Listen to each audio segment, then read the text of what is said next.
Go yard. I got so much motherfucking design on right now. Break it down, bring it back, make it clap. I got 3 old thoughts, new block, where that thing. Bitches on my line, and you know they come straight. Hold up, what it not, 45, scope it cash like, whoa. Hi, fucking with these hoes. Halo, selamat pagi semuanya. Perkenalkan, nama saya Priska Wulandari Mengudaro. Saya dari kelas 11 Bahasa dan Budaya. Baik, pada video kali ini saya akan menjelaskan perjalanan sejarah periodisasi sastra. Jadi, video ini saya buat untuk memenuhi syarat nilai sastra Indonesia yang diasuh oleh Bapak Januarius W. Baik, yang pertama saya akan menjelaskan tentang periodisasi sastra. Periodisasi sastra merupakan pembabakan waktu tentang perkembangan sastra yang ditandai dengan ciri-ciri tertentu. Selain itu dikenal pula dengan angkatan sastra, yakni penamaan untuk sekelompok sastrawan berdasarkan zaman. Secara berurutan, periodisasi sastra Indonesia sendiri memiliki dan dibagi ke dalam beberapa angkatan, yakni yang pertama Angkatan Pujangga Lama, Angkatan Sastra Melayu Lama, Angkatan Balai Pustaka, Angkatan Pujangga Baru, Angkatan 45, Angkatan 50, Angkatan 66, Angkatan 80, Angkatan Reformasi, dan Angkatan 2000-an. Baik, yang kedua tentang Angkatan Pujangga Lama. Angkatan Pujangga Lama dapat pula disebut dengan sastra klasik atau sastra tradisional, yakni karya sastra yang tercipta dan berkembang sebelum masyarakatnya mengenal budaya tulis-menulis. Oleh karena itu, salah satu ciri penyebaran karya sastra dilakukan secara lisan atau oral atau dari mulut ke mulut. Baik, dalam jenis sastra Pujangga Lama ada berupa ungkapan, peribahasa, mantra, pantun, teka-teki, cerita binatang, cerita asal-usul, dan cerita jenaka, yang terakhir cerita pelipur lara. Yang pertama, mantra. Mantra merupakan bentuk puisi yang berupa gabungan bahasa dan diresapi oleh kepercayaan akan dunia gaib. Yang kedua, pantun. Pada umumnya pantun merupakan sajak percintaan yang lebih sering dinyatakan pada waktu perayaan, misalnya perayaan pernikahan.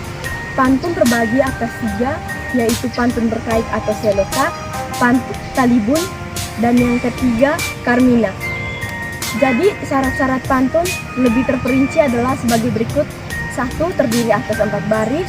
Yang kedua, tiap baris terdiri atas 8-12 suku kata. Yang ketiga, 2 baris pertama disebut sampiran dan 2 baris berikutnya merupakan isi pantun. Yang keempat, pantun mementingkan rima akhir dan rumus rima berbunyi AB. Yang ketiga, gurindam. Gurindam sebagai sajak peribahasa, yakni bentuk sastra klasik yang terdiri dari 2 baris yang saling berirama. Yang keempat, cerita binatang. Cerita binatang yang sering pula disebut dengan fabel, yakni kisah yang tokohnya diperankan oleh binatang, namun perannya seperti manusia. Yang kelima, cerita asal-usul legenda. Cerita asal-usul legenda dibagi menjadi 3 bagian, yaitu cerita asal-usul dunia tumbuh-tumbuhan, yang kedua, cerita asal-usul dunia binatang, dan yang ketiga, cerita asal-usul terjadinya suatu tempat. Yang keenam, cerita pelipur lara. Cerita jenis cerita ini berfungsi untuk menghibur hati seseorang. Yang ketujuh, cerita jenaka. Cerita jenaka dapat tergolong ke dalam genre ialah cerita Pak Belalang, cerita Lebay Malang, dan cerita Pak Kado. Yang berikut Angkatan Balai Pustaka.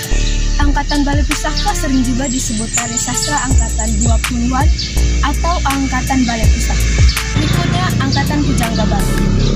Angkatan Pujangga Baru atau Angkatan 30 karena angkatan ini lahir pada tahun 30-an.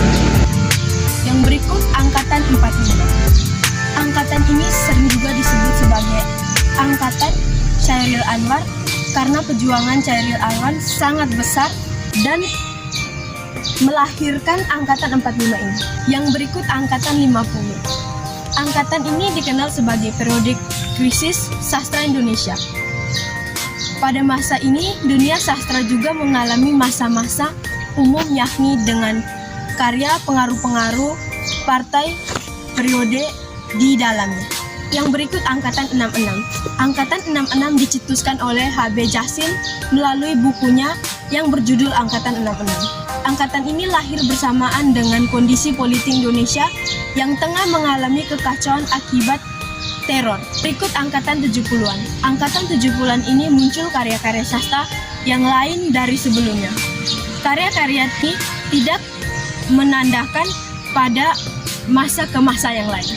Yang berikut angkatan 80. Angkatan 80, karya sastra Indonesia ini pada kurun waktu setelah tahun 1980 ditandai pula dengan banyaknya roman percintaan dengan sastrawan wanita yang menonjol pada masa tersebut, yaitu Marga T. Karya Sastra Indonesia. Pada masa angkatan ini tersebar luas di berbagai majalah dengan penerbit umum. Yang berikut angkatan reformasi. Angkatan ini ditandai dengan maraknya genre sastra seperti puisi, cerpen maupun novel yang bertema sosial atau politik, khususnya seputar reformasi. Yang terakhir angkatan 2000-an. Angkatan ini oleh karya-karya yang cenderung berani dan bersifat vulgar. Sekian dan terima kasih.